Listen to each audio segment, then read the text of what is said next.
My name is Monk Rowe, and we're in Rome, New York, filming for the Jazz Archive at Hamilton College. I'm really pleased to have two great friends and patrons of jazz with me, Phoebe Jacobs and Jackie Harris. Welcome. Thank you very much. you. We're delighted to be here. It's a pleasure. Phoebe, I just have this curiosity about how did you become such a unbelievable supporter and lover of jazz music? Well, I guess like anything else, I just took to the music, and my uncle owned a nightclub, and I had an opportunity to work there from time to time because he'd employ all my favorite people like Louis Armstrong and Duke Ellington and Ella Fitzgerald and Count Basie and so forth. So I got involved, and I became so enamored of their artistry, and I became so affected by what they had to go through to succeed, because we are living in such a racial situation that's so terrible. Yet I could recognize that they were great Americans, because when people would call me for monies, they wanted to build a hospital, we want to raise money for war bonds, we need to get a celebrity to go and help us sell tickets for whatever. My artists were the ones that went out, and they never got any money for it. Louis would go and play in the rain if he was selling war bonds. Duke would go and play for the USO. These were great Americans that were passionately involved with their country, and their country treated them very shabbily. So I guess I decided by myself that I was going to do everything I can to make certain that they were appreciated and held in the esteem that they justifiably earned, because I know what happened to them in Europe. Mm-hmm. I know how they were acclaimed in Europe. Did you have education or training for some of the things that you ended up doing, being a publicist and a promoter and all those kinds of things? Or did you learn on the job? My uncle was a very, very clever man and very, very good, and he gave me a lot of freedom to, he just let me do it. And I guess I just did it. But of course, I did have an education. I majored in English. I primarily wanted to be a journalist or a librarian. And as far as publicity went, I just kind of instinctively knew that you had to get a message to people, and I thought about the best way to do it. And I made some mistakes, but generally speaking, I think I was very successful because the people that I worked with trusted me. I couldn't fail them. Jackie, would you feel the same way about what you are in a similar business?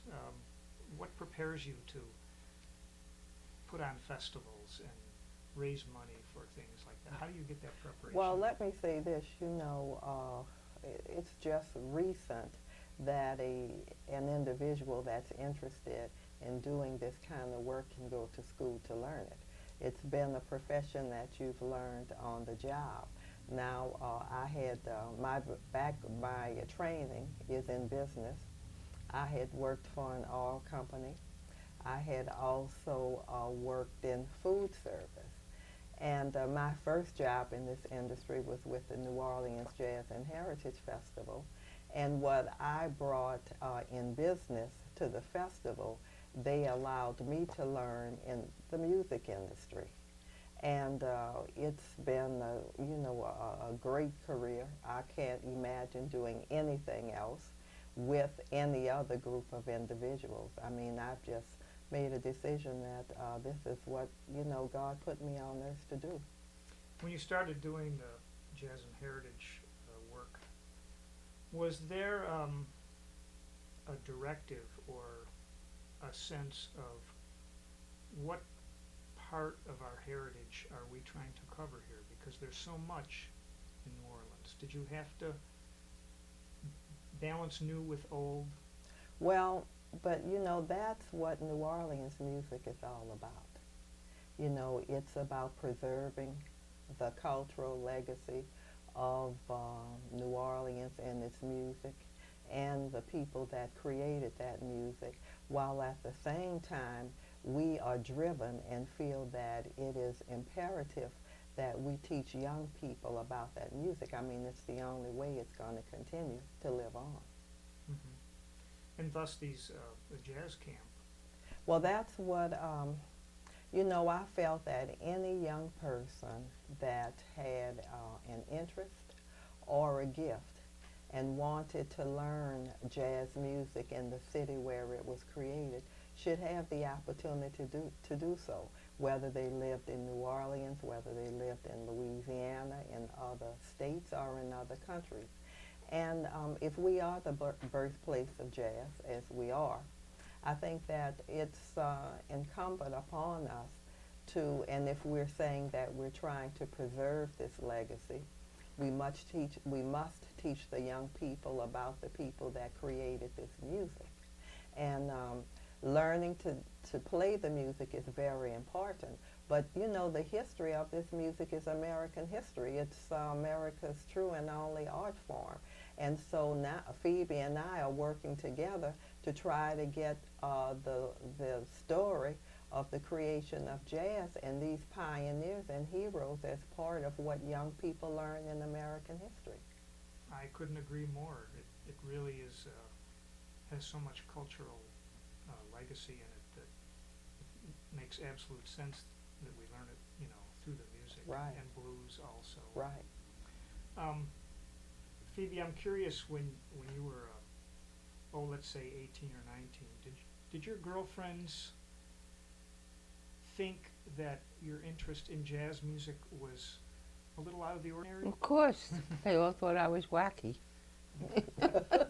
Couldn't believe it. At that time, what was a normal teenager into, music-wise? Well, you know, you're going back a long time, you know, because I'm no baby. Like, who was big in those days? Bing Crosby. Mm-hmm. Who was the guy that did, a lot of romantic singers. Mm-hmm. Or people that you might get on Arthur Godfrey's show or something like that. Of course, the outstanding one is Bing Crosby, as far as I was concerned. Yeah. The Boswell sisters were coming up. Groups of that type. Yeah. How did, this is a little off the subject, but how did the Second World War affect the lives of musicians? Were you able to observe any of that Well, in the state of the country also? The thing that I got out of the Second World War was an awareness of what my heroes were doing that were here in America. U.B. Blake went to over 900 USO camps. Now I'm talking about a man whose mother and father were slaves, and he never got a penny from the United States government, but he had the calling and the need to go entertain his troops. Louis went, Duke went. I mean, the greatest thing that these men had was their pride in their country. Did it surprise you that more of them did not turn out to be bitter with that kind of treatment? Well, again, I got to go back to Yubi, because Yubi wrote a song during World War I. I don't know if you're aware about it, of the fact that the United States Army was segregated. Mm-hmm. And he went to Paris with James Reese Europe in 1919 or 1920, I believe. And he visited hospitals there, and he watched a black soldier giving a blood transfusion to a white soldier. That's when he was tempted to write this song, which he wrote, called "We Are Americans Too," which was so illustrious of what people like Yubi felt. Mm-hmm. And he never had any anger. He said, look, if we're going to make it, we've got to do it with love for our fellow man. Well said. Do you recall in the early days, was it the club that you were working at, was it called? Basin Street. It was named for Louis Armstrong. Mm-hmm. That's what attracted me to Jackie Harris. Yeah. Not only was she living in the city where Louis was born, but she helped us get the airport name for Louis Armstrong. Mm-hmm. She helped us with get a statue in the park, and she has been our representative and part of our Louis Armstrong Educational Foundation, and she's responsible for some wonderful things that are going on with the camp. And our camp is, as she's created, Keepers of the Flames.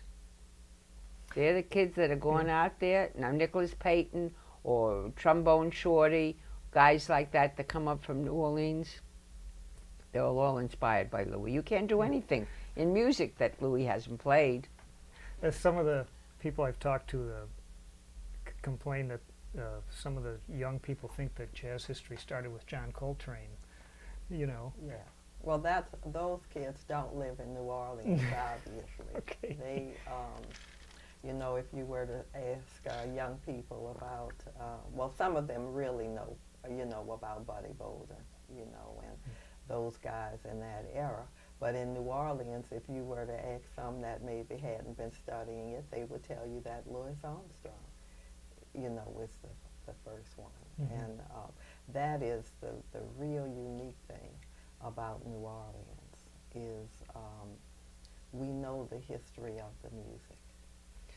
It's such a rich but sometimes confusing history racially, with the Creole influence and all the nationalities there. Has that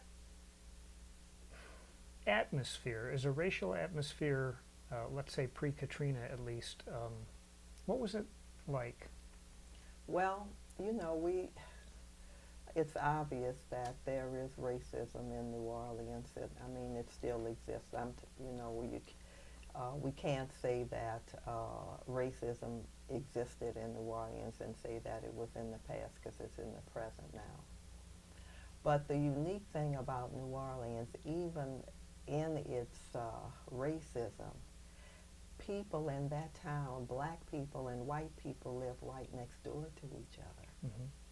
We eat at the same restaurants. We work in the same locations. But where the racism exists is part of classism, and also in the it's very competitive there.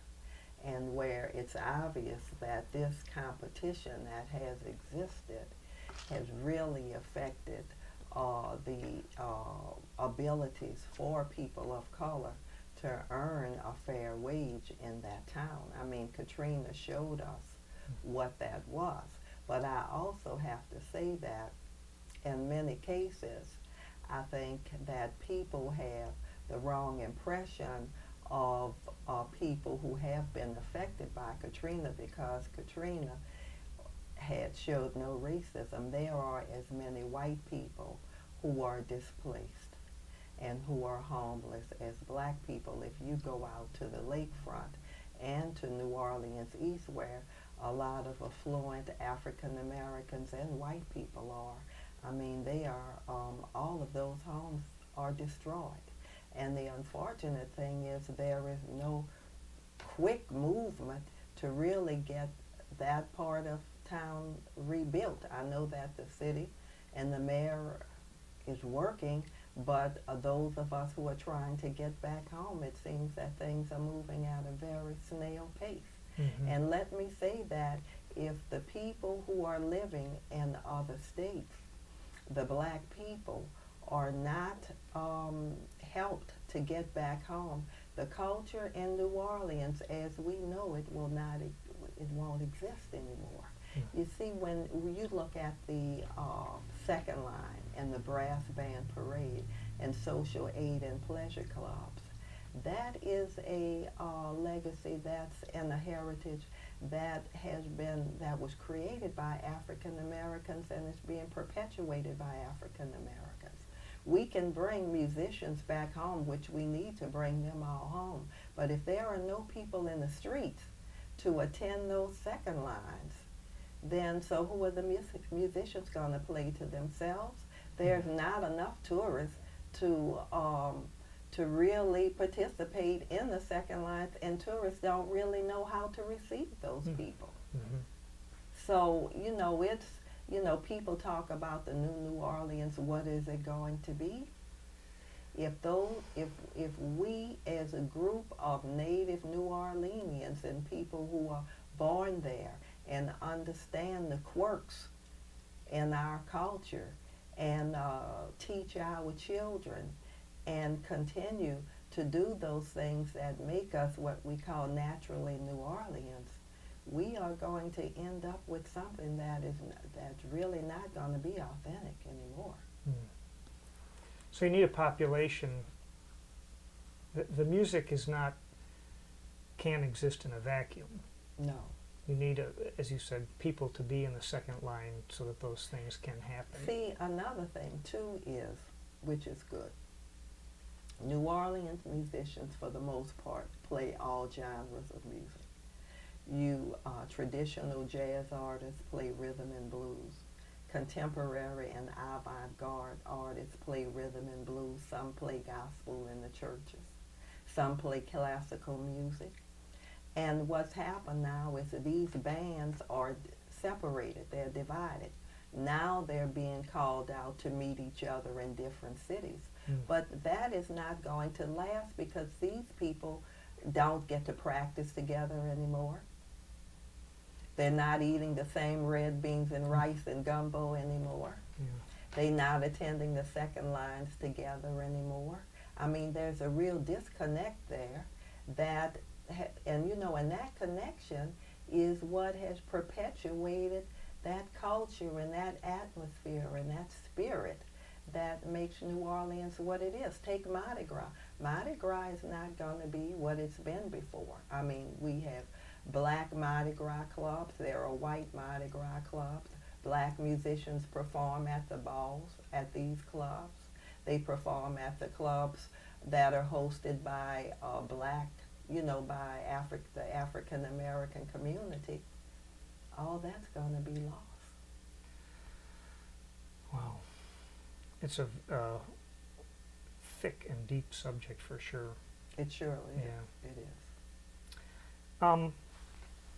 Switching subjects a little bit, perhaps Phoebe can help me out with this. You know, I've been looking through a seemingly endless supply of Louis Armstrong records, and I often wondered, how did he learn so many songs? How did he record so much music? Did you ever witness him learning? Yes. Yeah. I witnessed Louis learning. Louis's life was music. His dedication and his passion was performing. He lived to entertain people. It was effortless for him. It was like breathing. He told his wife, Lucille, who he adored, "You got to understand, Mama, my horn comes first."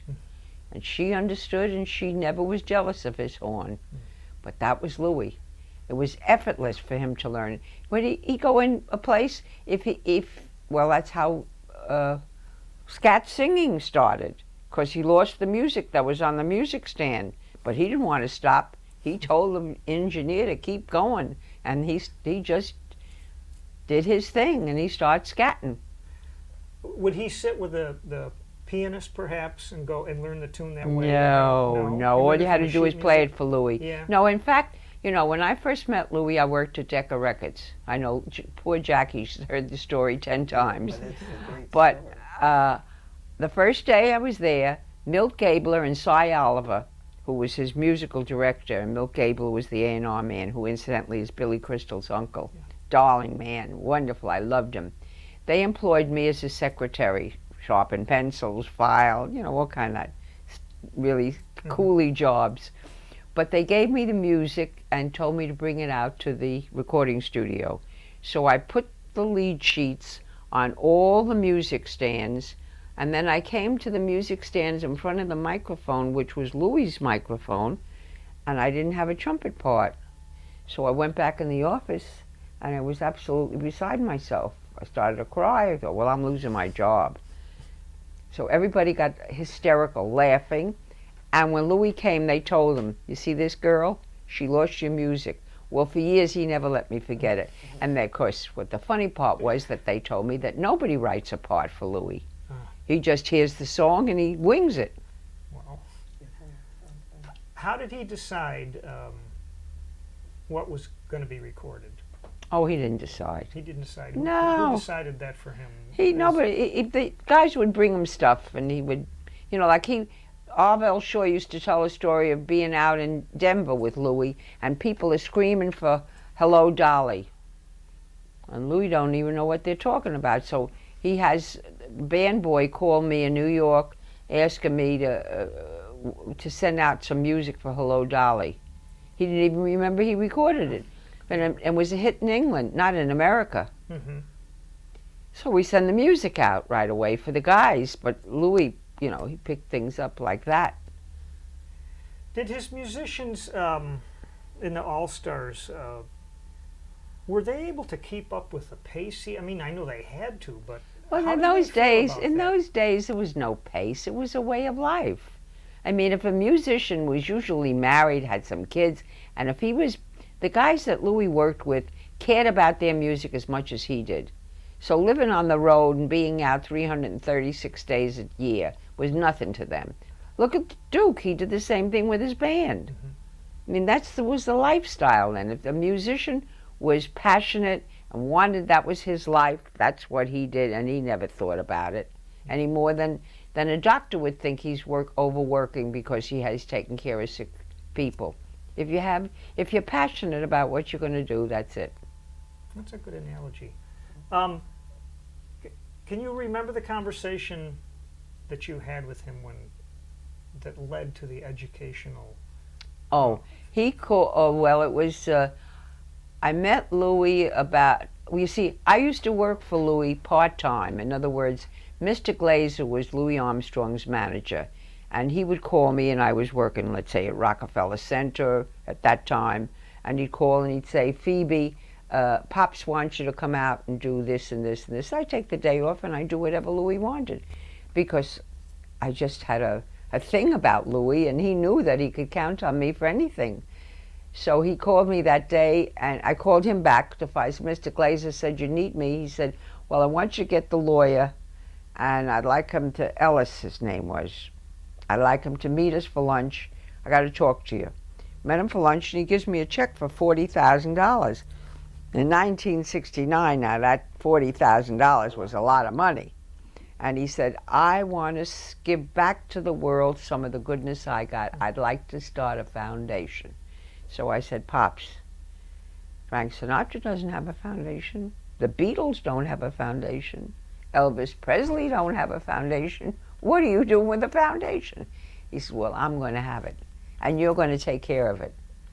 So how lucky could I be? I made a lady like Jackie Harris, who started our camp for us, and she's got all these kids. And of course, through Jackie, we have created jazz studies, which is something that has never been done in America.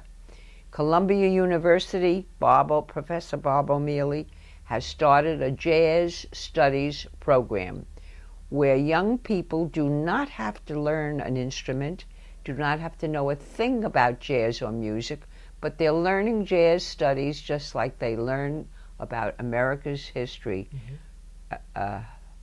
American Revolution, the Civil War, and it's been going extremely well. Jackie and I visited Chicago, where we've got that started at the Columbia College of Chicago. Jackie has helped develop this at the University of New Orleans. So we have jazz studies based on the formula that Bob O'Meally has done up at Columbia University in 3 colleges. And now Columbia College in Chicago is going to be doing, under the auspices of John Faddis, a great trumpet player and friend, going to be doing the Louis Armstrong Legacy, which is based on what Wynton Marsalis created at the Jazz at Lincoln Center, when he did essentially Ellington, and he gave music out to various high schools in the United States that have jazz bands. So consequently, they're following that pattern, and we're going to be doing that in 2007, and it'll be the Louis Armstrong Legacy, and we'll be starting with the Hot 5 and Hot 7 That's fabulous. arrangements. Jazz seems to be doing quite well in the universities and through efforts of people like yourselves. Do you have a sense of the music in the club scene and in that kind of venue? What's the state of jazz in that realm? In New Orleans or in the United States, you're talking? Well, whatever you feel that you could address. I think that in major cities where we know that there's a great jazz legacy, it's doing well. I mean, if you look at Chicago, New York, probably Kansas and St. Louis, it's doing well. I think in other cities, no, because if people are not supporting the music, if they're not playing it, if it's not part of the educational system in those cities, well, there's obviously not a large number of musicians playing the music. I think that I think clubs are very important because that's where the music was really created. That's where it was kind of nurtured. I think now in the United States we're moving in another direction. I think now we're educating young people at an early age about it. I also think, though, that I think school systems must incorporate jazz as part of its curriculum. And, that doesn't exist a whole lot in the United States. Kids are taught classical music, but not very much jazz. I think that's really important. And we don't have to worry about the music of the time because young people always gravitate to that, and they do play that. And, they don't have to know how to read music to play that. But I think that school systems must incorporate a curriculum for jazz music. And as that happens, then the nightclub scene will really grow and develop as well. Yeah. I got to disagree with you on one thing, Jackie. You completely forgot festivals. Look how successful festivals have been. True. Festivals. And festivals attract an enormous amount of people. Jazz and Heritage Festival in New Orleans, 80,000 people a day. The JVC Festival in New York, the Fest of Chicago's has festivals.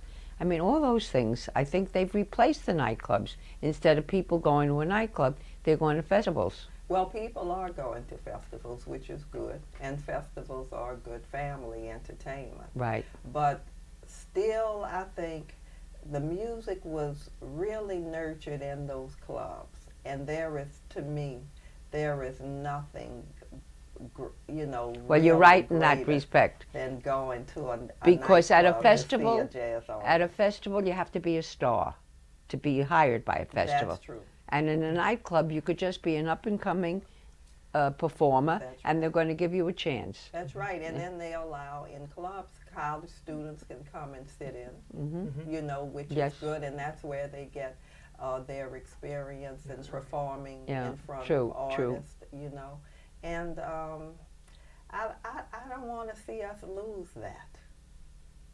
I would really like to see us continue, and you're right, because in a lot of cases, a jazz artist cannot get a gig at a festival if the producers do not see him as being able to attract a large number of a large audience. Got to have a name. Yes. Absolutely. Yes. You're absolutely right. Right. And don't you think that the costs these days have made clubs close that normally were in abundance? Really. Oh. Oh, definitely. When you look at, that's a hard business. The nightclub business and the restaurant business is really, really a hard business. But I really am happy to see sometimes on Sundays you will see a jazz brunch. And clubs and restaurants especially restaurants, will hire musicians, which is a good thing. Phoebe, as a fan of the music, was there periods when the new things were happening that you started to question? Like, Oh my goodness, yes. I mean, I absolutely was horrified to think that people would use 6 microphones in Carnegie Hall and attach microphones to instruments, to electrify. The distortion of sound disturbed me terribly. I couldn't bear it. And also to listen to the way people are playing music these days, the amount of volume, they take all the beauty out of the music. I know when Duke Ellington recorded at Carnegie Hall of Benny Goodman, they used one microphone. Pops only used one microphone. Carnegie Hall is such a wonderful hall of sound. So the whole transition of like a Herbie Alpert he's the first one, isn't he, that put the microphone in his trumpet? Mm-hmm. Oh yes. my God. I just couldn't bear that. Oh, yeah, it takes the balancing between the group. It takes it out of the musician's hands and gives it to a sound man. Yeah, well, it's sometimes. acoustic music. You know, It's not and true that's- sound, right? Right, right. I mean, that's what it is. And I tell you, I'm like Phoebe, the microphones. She can't take the microphones, but when I walk into a concert hall and I see a bunch of computers on the stage, it's, you know, my thought is, well, do they need all of that to Yes. create Right. music? And so if they need that, what do you say about the playing? Mm-hmm. You know? And people, you know, we all hear it all at the same time. You know what Yeah. I'm saying? Yes. So it's not, they are not going to be judged on the effectiveness of their electronic equipment. Right. You know what Pops had to say about that? He said he loves change because change represents progress. Mm-hmm. But when change takes something good and makes it worse, forget about it. You don't want to have nothing to do with it. That was good enough for me. Yeah. That's a good one. People often describe Pops as a totally honest person. Is that a fair assessment of him? I would say that you can't be emphatic enough about that. Mm-hmm. I have often thought, having sat the day that they called me to come to the office that Louis Armstrong passed, and I sat in a room where the head of every country, the presidents, the governors, the outpouring for this man's death was so outstanding that no matter how I measured him in his being vital to the world, I could never estimate how great it was. And of course, the longer he lives, the more I know how great he is, because it's never stopped. Thank God it's never stopped. Every day of my life, I get at least a minimum of 2 inquiries for the use of something of Louis Armstrong, his face, his voice, a tape. That's a minimum. Wow. And it comes from all over the world. But the interesting thing about this whole deal of people loving Louis is I tried to analyze, what is it? He wasn't handsome by standards of handsomeness, like he wasn't a Harry Belafonte or a Sidney Poitier. He wasn't cultured like Denzel Washington or one of those cats. Mm-hmm. But he had something that was magic that nobody else has, and that was pure honesty. He was honest, and what you saw is what you got. He didn't care if you were president, if you were the King of England, or who you were. He treated everybody the same way. He was honorable and honest and straightforward. When I listen to some of the Hot 5 and the Hot 7, it sounds so new to me for that time. Just unbelievably, the exuberance that came out of his instrument, indescribable. Do you know that Wynton Marsalis is going to be doing 3 days of a salute to the Hot 5 and Hot 7 at Jazz at Lincoln Center in September of this year? And we succeeded in getting him to have his department market some of the tickets that can be sold for $10 to school children, Wow. so that it isn't prohibitive for them to come into the Jazz at Lincoln Center, which is quite an expensive ticket. Yeah. I think I was under a misconception about New Orleans and kind of what goes on there musically. And Mhm. I don't think I'm alone. And that is, it occurred to me when I put on a recent CD by Kid Jordan, Mhm. and the music he was playing Mhm. was like um, something John Coltrane had not Right. thought of. Right. And so I realized that I didn't really know what was coming out of that city. You know. Well, New Orleans. Well, let me start by saying that the creative music community is clearly not as large as straight ahead or traditional jazz is. But New Orleans jazz covers every facet of jazz music which we have heard. And artists, young artists, as they develop for the most part, they really go through those different phases of jazz, playing jazz music until they reach the one that they are most comfortable with and the one that they decide that they want to make a career playing. But then too, if you look at Nicholas Payton, for instance, so Nicholas's father, Walter Payton, uh, you could say he's a traditional jazz artist, but he's also a blues artist. He's also a rhythm and blues artist. So Nicholas, he plays trad, he plays contemporary, but then also he's done electronic. Then look at Branford, he's done the same thing.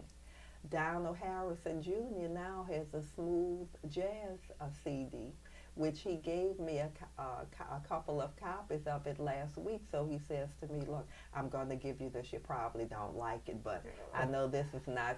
I know you don't like this, but you know I'm doing this now too." Hmm. I mean, and Donald is the son of a Mardi Gras Indian chief, Donald Harrison Sr., and Donald plays Mardi Gras music as well. I mean, Aaron Neville did a jazz CD year before last with Irving Mayfield. I mean, you could see a New Look at Orleans Elvis Costello, what he's doing with this. with Alan Toussaint. Mm-hmm. You know, you can't on any given day. It's kind of like football. On any given day, you can't imagine what or where you may see a New Orleans playing. Troy Trombone Andrews' roots are in traditional jazz music. I mean, he was playing the trombone on the streets of New Orleans in brass band parades when he was 8 years old, maybe even 5. The trumpet was taller than he was. He goes out with Lenny Kravitz now.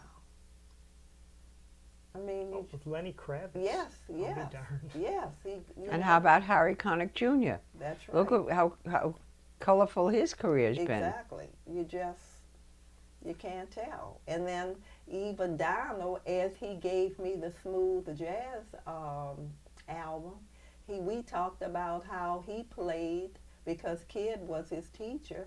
How for a period of time he only wanted to play avant-garde. You know, now people don't know that, and even the music that he records now, you would have to dig way back to find an avant-garde album of Donald Harrison if it really exists. And I didn't know he had played avant-garde, but he did. He says, "Oh, for a minute I was mad too, and I played that music." He was mad too? No, not mad. Well, you see, Angry? Yes, angry. But you see, and we had a great conversation because we talked about the Coltrane years and the Miles years and Kid and the artists of that time. I mean, this is during the civil rights movement in the 60s. And so these artists were expressing their feelings of frustration, and also they were actually expressing the feelings of the African American community in America at that time, and they were taking us from one part of our history and how we were living to the next part of history. And so that is what that music was, was all about. And different groups were formed, out of this. And so, and then and that art of that genre of music, I attended the Vision Music Festival. And then I was thinking, there's not a whole lot of young musicians playing that music. And so now I'm thinking, I says, I hope this is not a dying art. I've seen a similar thing with the jazz parties across the country, that these promoters, different from festivals, they do these jazz parties where people come and they stay for the weekends, and they listen to what you would, I guess, call classic or mainstream jazz. The two things I've noticed is that, first of all, the audience is all elderly people. Right. They're almost all white. Right. And the musicians are almost all white. And I'm wondering, where are the young or middle-aged black musicians to play that music? That music. I'm talking about playing standards, Well, I know, but if you look in New York and New Orleans, Chicago, again, we go back to those mainstream cities where the music is being perpetuated. Kids are learning the music in school.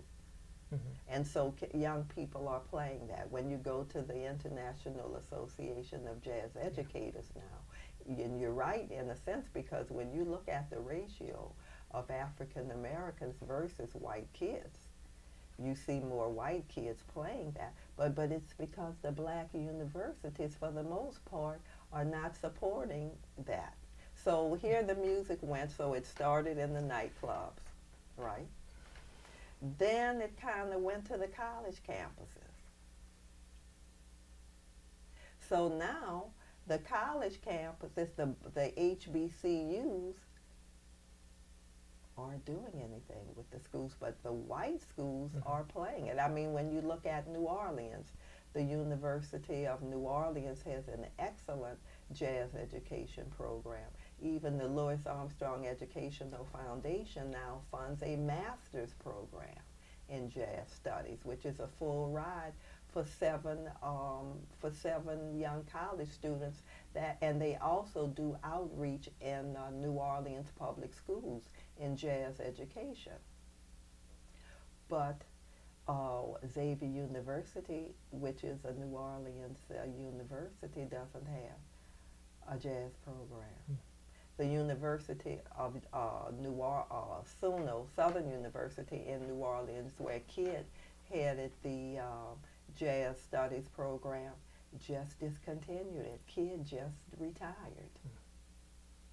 Dillard University had an artist in residence there and did a little something in jazz education, but there's no real jazz curriculum there. Is that since Katrina? No, that was before Katrina. But Tulane University has one, and so does Loyola. Yeah. There are two white universities. And Tulane has the wonderful archive. Yes. Also. Yeah. It does. The Hogan Jazz Archive. Yeah. Well, it's interesting. Sometimes I think the things that drive universities to do certain things are not necessarily for the sake of the music or whatever. They come from other right. Yeah. Endowments or yes, right, like who are we trying to keep happy here, so to speak, or what are the other people doing? Right. Yeah. But what that means is the African American community, especially those fortunate people in the community, they've got to step up. Well, Phoebe, you've had quite a list of friends, and compatriots, and I'm just wondering if you want to share any thoughts about some of them. I just finished reading a book about Peggy Lee, and she seemed to be a person who was never quite happy with what she was accomplishing in music, or am I misreading that? Well, of course, I helped Peter Richmond with that book because he knew that I worked with Peggy, and her daughter said that I knew Peggy better than she knew her own mother because I traveled with her and lived with her from time to time. I think writers, in order to make a book sensational or a little more commercial, they go into extremes. For example, the documentary that they did on Ella Fitzgerald to show her as a very unhappy woman. Ella was not an unhappy woman. And Peggy Lee she was a human being, so there were times in her life where she was depressed or she was lonely, she had a bad romance or something. But basically, she was a very, very spiritual lady. She was very active in science of the mind, and she was a practitioner of her church, and her spirit and her Bible reading used to enhance her enormously. So I didn't agree with the image that Peter was trying to convey to the readers, but I felt that he did a good job. I mean, I'm not going to criticize his book. It's just that I didn't. It's like anything else. We all see some side of a human being in our own evaluation of them. You know, it doesn't necessarily mean that we're right. I choose to see the positiveness of Peggy as a performer or Ella as an artist or any one of these people because I know what it took out of them to get up on a stage and pour their heart out, because performances were not just something that was mechanical. This was something they lived.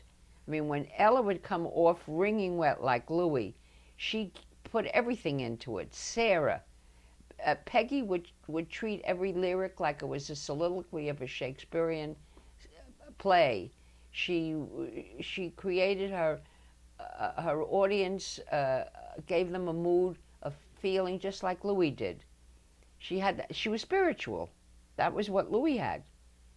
She was very spiritual. In fact, every one of look at Duke, how spiritual he got. And Sarah started out in the church.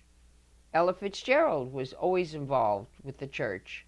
So most of the artists of the generation that I was raised in were very close to God.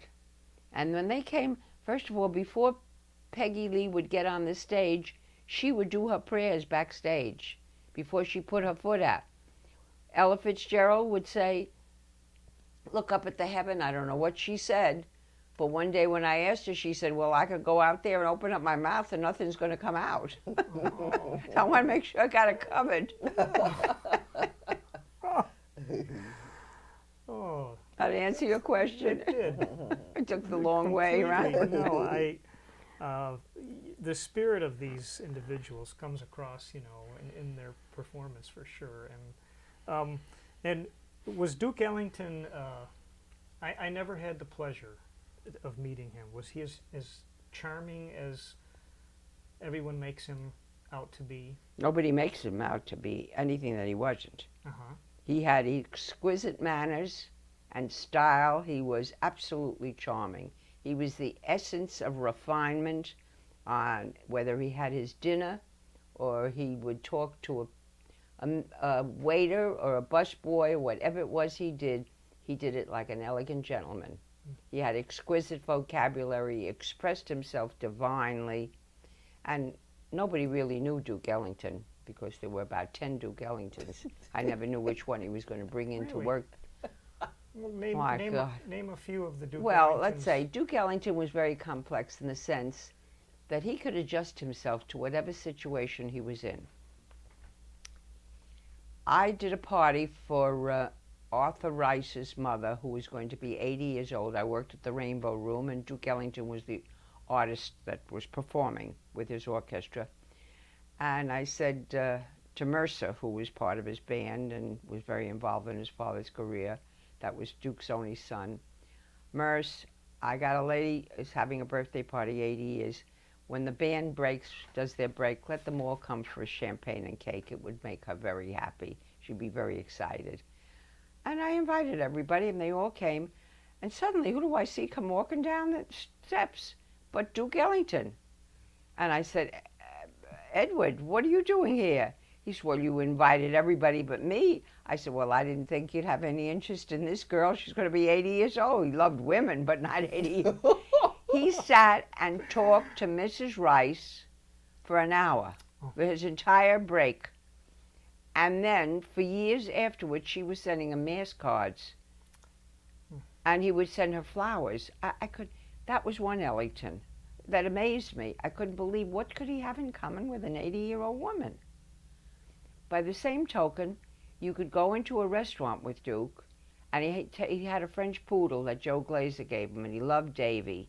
And he'd have permission to go into the Hickory House with Davy, and Davy would sit right next to Edward on the side of the seat and never move. And if Ellington fed him, he'd feed him with his hand, and the dog was very well behaved. He got into a conversation with the busboy, because the busboy's father raised poodles.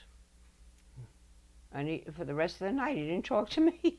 Then another time he said to me, don't go home now. Wait around. I'll take you for breakfast. Okay, that was exciting to go to breakfast with Duke. And he used to love to go to a restaurant called Rubens on 58th Street and 5th Avenue. He had a charge account there. We come downstairs to Rockefeller Center. It's 2 o'clock in the morning, and we get a cab. We go from 51st Street over to 58th Street, pull up in front of the restaurant, and Duke says, pay him. I pay the cab. We get into the restaurant. I said to him, Edward, why do you have pockets? He said, I like to keep my hands in them. He never walked around with money. He didn't like to handle money. It's very dirty. I mean, he had so many different, and then he couldn't come in his room with green, wear anything green, because he was wearing a green tie when he got the news that his mother died. So he was so, and then how he treated his sister. His sister, Ruth, he treated like she was Shirley Temple or Cinderella wrapped in one. Ruthie was, she'd say mink coats to the club, and I'd call Mr. Ellington and I'd say, I have a man who wants $3,400 or something, Ruth's fur coat. Well, he said, give it to the gentleman. You know, I mean, it was part of his salary. I mean, I could give it to him, but I said he wasn't going to do it unless he said so. I mean, he would just do outlandish things. He was absolutely off the wall, but delightful. Why were his sidemen so mostly loyal to him? Because he was loyal to them. What orchestra do you know in the entire world? What orchestra leader could have his orchestra working 350 days of the year and charter a train for his orchestra because he doesn't want them to be embarrassed by being ostracized because of their color, not be able to stay at a hotel or not able to go to a restaurant. So he rents 2 luxurious trains, and he's got his own chef and his own kitchen, and every place they pull in, they go to a city, they stop there, they just, whatever you call it, unlatch the train, the cars, and stop at the railroad yard, and that's where the guys stay. And they just, I mean, let's face it, and also Ellington used to write pieces for them. Mm-hmm.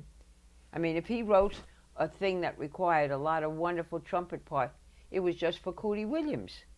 If he did something for saxophone, he'd write just for Johnny Hodges or Harry Carney. I mean, he wrote for the guys that played with his band because he knew what they could do. They inspired him. And I guess they just loved it. It was a good gig. Yes, it was. Great gig. Gee. I was interested in to see you also have some involvement with the Society of Singers. Oh, yes. Our good friend Joe Williams received... yes, he did, in honor. Uh-huh.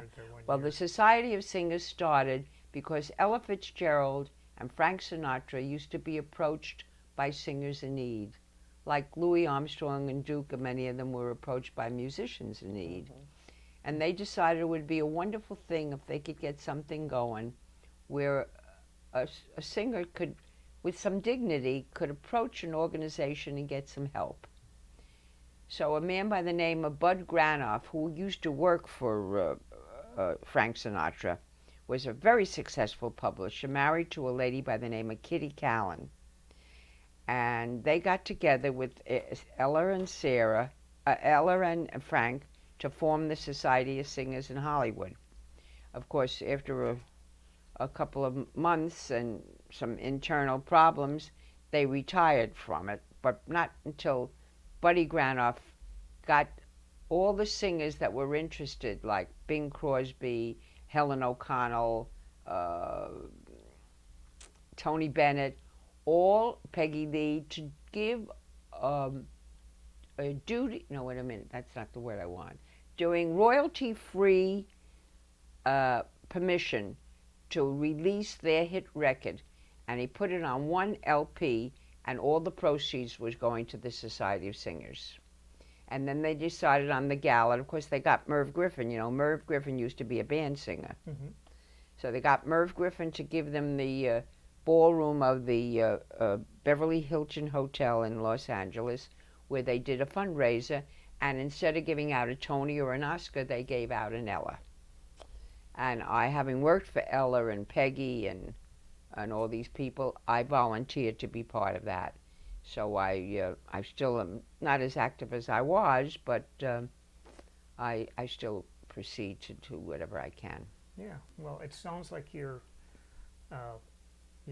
calendar is always full to me when I look at the things that both of you are. I'll tell you what Pops used to say. You know, he said he was a work in progress. He said, I'm not finished yet. Well, I don't know what's going to happen when I'm finished. So I decided I like that. I'm a work in progress. And I managed to surround myself with people I can learn from, like Miss Harris. Uh-huh. Do you think Louis Armstrong had a sense of how loved he was? No, not at all. In fact, it was my habit in working in the club, and I told you some of the people we had: Duke, Ella, Sarah, Basie, Oscar Peterson, Louis. After opening, I would read the papers, and I'd go in the dressing room and I'd read them something, or I'd leave it in the dressing room.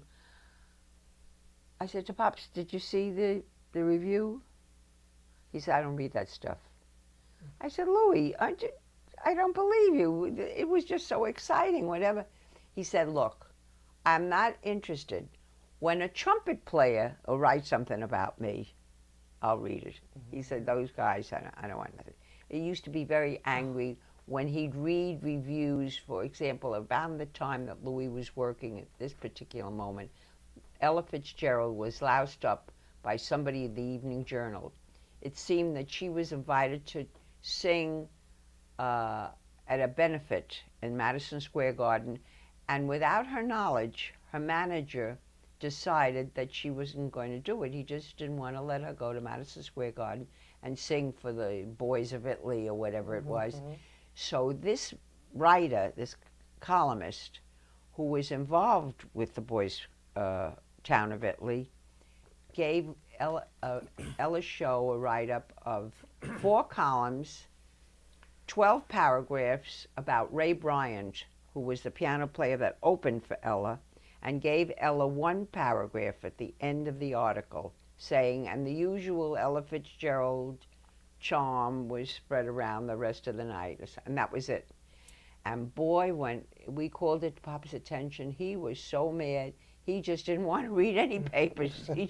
He really just felt it was terrible. So, and I don't think he ever dreamed. First of all, I was very close to it, and when he died and things happened like they did, and they're still happening, I become flabbergasted. It's beyond my imagination, that the love. When I look at a tape of Edward R. Murrow's show that he did in 1957 of Louis Armstrong in Ghana, and they estimate approximately 250,000 people pouring out from all over. They stopped a war to come and hear Louis. And he came back, and I said to him, Pops, what happened when you went to Africa? You don't speak Swahili, and you don't speak Mambosa. How'd you communicate? He says, I picked up my horn and I blew. He said, because a note is a note in any language. That's great. Mm-hmm. What's on, when you get home, what's on your CD player? Now, which home are you talking Well, about? No, I'm just teasing. Yeah. Right now, in my CD player is Stephanie and Marlon Jordan's CD. Mm, A very good one. Do you have it? I don't have We it. have to send it to Okay. you. Yeah. You want to know what's on my CD? I was What's going on to there? ask. In 1937, Louis Armstrong was the first man of color to have a coast-to-coast radio show. A man by the name of Rudy Valley was an ardent fan of Louis Armstrong's. And when his boss, the Fleischmann's Yeast Hour, the president of the Fleischmann Companies, asked him for a replacement, Rudy Valley said, I want Louis Armstrong to replace me for 2 months. And of course they wouldn't hear of it. So he said, well, I will break my contract, or I want to hire Louis, and I want to own the shows. Those radio shows were done, and they were all on matrix, those enormous metal discs. I discovered them in the house when I was clearing the house out when Mrs. Armstrong passed, because Louis Armstrong and Lucille both left me in charge of the legacy and heritage. And I was taking care of all the papers and getting things ready for the college and giving some things to his sister. Whatever I was going to do, I found these. And I gave them to a man in Washington because I had no equipment to play them. I didn't know what it was. So it's been, I'd say 15 years that we're working on this. They sent me a CD, and it's in my house for me to listen to when I come back, of these radio shows. Oh, that's wonderful. 1937. Ooh. Is that going to be something? Oh, yeah. It must have been a pretty emotional experience to be going through the things in this home. Oh, my God, yes. Oh, his wife you could have performed surgery in her kitchen. This woman was a clean freak like you don't believe. She had Louis' clothes, everything of their house was, well, you just got to go to see their house. You're just not going to believe it. Because Lucille wanted to move next to Jackie Robinson up in Connecticut. And they could well afford it. But Pop said, look, you want to go move there? Give me the address, I'll send you a check, but I'm staying right here. I like my neighbors and I like my house. So she made the house into something very, very graciously beautiful, and with just every kind of a convenience you could think of. And she was so creative, and like Louis, she was a work in progress. If she did something in her kitchen, she made sure it was the latest thing. I never saw anybody that had a revolving spice shelf in the grocery closet, did you? No. Well, Lucille Armstrong did. She put her spices on and she wanted to reach in the back. So she said to the man, why can't you put a Lazy Susan on my shelf so it could rotate? Mm-hmm. She bought an electric mix master. She didn't want to worry about plugging into the wall. Put the plug right in the counter. So I'll take the mix master canister and put it right on the counter and it'll be plugged in. And that's what she's got. So she was unbelievable. And their house is something else. So touching everything and going through it, it was like jewels. But don't forget, they also asked me to be in charge of the legacy and heritage. And now we have the house opened as a museum. Right. And people come from all over the world. In fact, we get requests because we have a walkie-talkie thing that you can rent when you go into the house. We get requests in 4 different languages because there's so many people from Italy, and Germany and Spain, and we have a need for other languages. We're lucky that he was so into writing letters and recording things. When I visited the archive, and Michael Cogswell, showed me wonderful, wonderful man. the tape boxes that he would The decorate collages those that things. Louis, And he you did- when did he have time to do that if he was in working? between Right. shows. In between You know, shows. one of the things that he had to dispose of in the house must have been 14 pairs of scissors. You know, little scissors that you'd cut paper dolls stuff. Because wherever Louis went, he'd get a new pair of scissors. His scissors wasn't sharp enough or something. So he'd come home with 2 scissors. And Lucille would have a drawer with all the scissors that he had. But he loved, in fact, one time, he said to her, "This room is mine, right? The den." He did the collage all over the ceiling. When I came in there, I couldn't believe it. I said, "You got to be kidding! What do people have to lay down and look up at your ceiling?" It's his own Sistine Chapel. Yes, isn't that something? Wonderful. But you know, his collages were so revealing. One of his collages, he has a huge picture of himself. And in that picture of himself, he's got pictures of Malcolm X, Duke Ellington, all in his brain, all the men that he admired. Oh. Did you ever see that collage? Wow.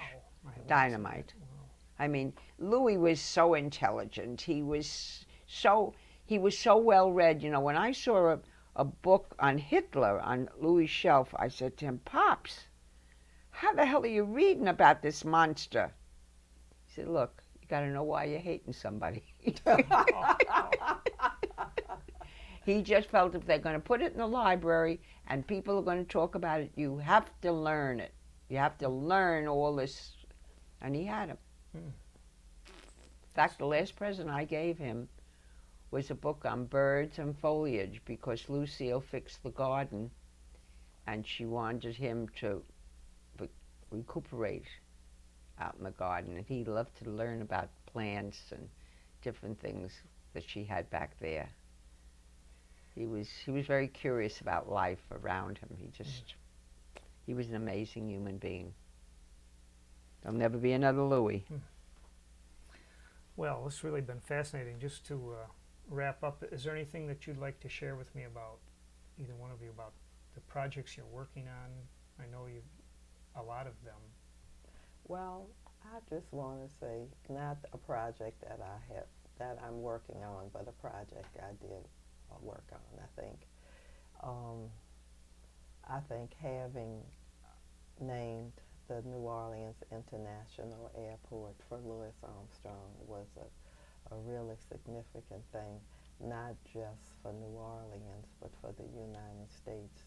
I can't think of any artist that was most deserving of that. And it's the first airport to be named for a jazz artist. I think that what that has done, although people know Louis Armstrong, people know New Orleans, but I think people that don't know anything about jazz music, when they travel to New Orleans and this airport is named for Louis Armstrong, I think that's very important. It's important for the children too to see that. I can tell you it made a big impression on my wife and myself when we went there. It was over a year ago, but Well, we have Mark You know, Morial to thank as yeah. well as Jackie Harris. yeah. But you know, you're arriving there and you're leaving there, and so those are the impressions you get when you arrive and when you That's leave. right. So that's terrific. Well, I'd like to say that I want to thank you enormously for the opportunity you've given us, because we feel that this is a message that many generations, we hope, will enjoy and take something from and be inspired by. And we thank you so much for giving us the opportunity. And I thank you, Jackie, for joining me very much. And I enjoy sitting with you as Okay. well. And thank you very much. Well, it's got to be something about the music, because the people I've met that are associated with jazz have just been the classiest group.